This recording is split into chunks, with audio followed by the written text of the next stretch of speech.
Για πρώτη φορά τέθηκε την Τετάρτη 22 Οκτωβρίου σε λειτουργία ο θεσμός της ώρας του Δημότη, η οποία έχει καθιερωθεί να πραγματοποιείται μία φορά το μήνα. Αρκετοί πολίτες έσπευσαν να εκθέσουν τα προβλήματα και τα αιτήματά τους ενώπιον του Δημάρχου, των Αντιδημάρχων, των Προέδρων των νομικών προσώπων και των τοπικών συμβουλίων, οι οποίοι από την πλευρά τους δεσμεύτηκαν να δώσουν λύσεις στο μέτρο του δυνατού. Είναι μια δέσμευση την οποία είχαμε αναλάβει και προεκλογικά και την διακηρύξαμε και μόλις αναλάβουμε τη διοίκηση, να δώσουμε χρόνο και βήμα στους δημότες να εκθέσουν τα προβλήματά τους, τις αγωνίες τους, τις προτάσεις τους για την πόλη. Κάτι που θα μπορούσαν βέβαια και κατά τη διάρκεια του Δημοτικού Συμβουλίου, αλλά θα έπρεπε να είναι παρεμφερές και το θέμα να πάρουν το λόγο και ήταν κάπως δύσκολο. Γι' αυτό προτιμήσαμε να δώσουμε καθαρό χρόνο και θα το έχουμε μια φορά το μήνα. Θα το προσαρμόσουμε πριν αρχίσουν τα Δημοτικά Συμβούλια, να δίνουμε μία ώρα κάτι ελάχιστον στους δημότες για να μπορούν να έχουν λόγο και άποψη για τα συμβαίνοντα στην πόλη. Περιμένουμε ήδη το χειμώνα να μας πάει λάσπη. Ήδη όμως μας τρώει σκόνη. Δεν σημαίνει όμως τίποτα αυτό όταν έχουμε διαλύσει τα αυτοκίνητά μας. Ήδη εγώ έχω ένα στο συνεργείο. Πότε θα αποκατασταθεί αυτό? Γιατί αυτό που μου λέει εμένα ο εργολάβος ότι θα πρέπει να πρεσαριστεί το δίκτυο δεν με καλύπτει. Το οποίο ρέμα είναι γεμάτο μέσα, επειδή έχω υγεία αντίληψη, με φερτές ύλες, με καλάμια, έχει κλείσει όλο. Αυτό θα πρέπει, εάν δεν καθαριστεί, εάν σε μία έκτακτη βροχόπτωση, που δεν ξέρουμε πότε θα είναι αυτή, έχουν και άλλες φερτές ύλες, θα κλείσει και θα πλημμυρίσει προς τα πάνω όλη την περιοχή.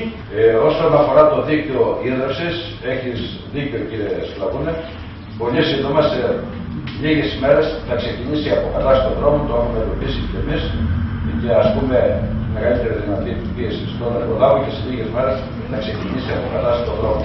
Για το θέμα του ρέματος είναι ευθύνη της νομαρχίας, γνωρίζω ότι υπάρχουν κονδύλια και θα αρχίσει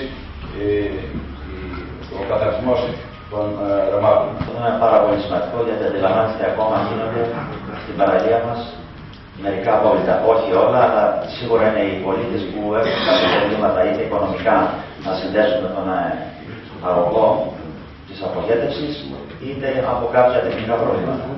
Είναι γνωστό κύριε Μουτζούκο το θέμα και δεν είναι μόνο εκεί. Το ίδιο πράγμα γίνεται και στο ρέμα της εξοπλίσης. Έχουμε ξεκινήσει τη διαδικασία, ήπια στην αρχή και σιγά σιγά θα εντείνουμε και θα αυξήσουμε την πίεση, διότι δυστυχώς εξακολουθούν πολλοί συνδημότες, παρότι υπάρχει το δίκτυο της αποχέτευσης, να ρίχνουν παρανόμως τα λίμματα στον αγωγό των ομβρίων. Θέλουμε με το καλό να πείσουμε όλους τους συνδημότες να συνδεθούν για την ντροπή, να έχουμε δίκτυο αποχέτευσης και να ρηπαίνουμε το περιβάλλον. Στην αρχή με το καλό θα προσπαθήσουμε να τους πείσουμε ότι και για το καλό το δικό τους και των παιδιών τους θα πρέπει να προστατεύσουν το περιβάλλον και να συνδεθούν στο δίκτυο αποχέτευσης. Αν δούμε ότι υπάρχει κανένας ξεροκέφαλος που δεν εννοεί να καταλάβει, υπάρχουν και προβλεπόμενες ποινές, κυρώσεις κτλ. Τις οποίες, αν χρειαστεί, θα εφαρμόσουμε. Έχει τοποθετηθεί δημοτικός ηλεκτροφωτισμός. Οι γνωστοί έγχρωμοι κατσαπλιάδες αφήρεσαν τα καλώδια και τα έκαναν χαλκό και τα πούλησαν. Αποτέλεσμα να μην έχουμε ηλεκτροφωτισμό. Ξέρω ότι είναι δύσκολη η κατάσταση στο Δήμο και αν μπορεί ο Δήμος να ξαναβάλει καλώδια για να έχουμε επιτέλους φωτισμό τα βράδια, στην περιοχή θα είναι ευθύς έργο. Αλλά να βγάλουμε το κοστολόγιο, να δούμε τη διοίκηση και να εξηγηθούμε στον Δήμαρχο και στον Αντιδήμαρχο των Οικονομικών να βρεθεί πίστοση ώστε να δούμε τα θέματα να τα φυλάξουμε.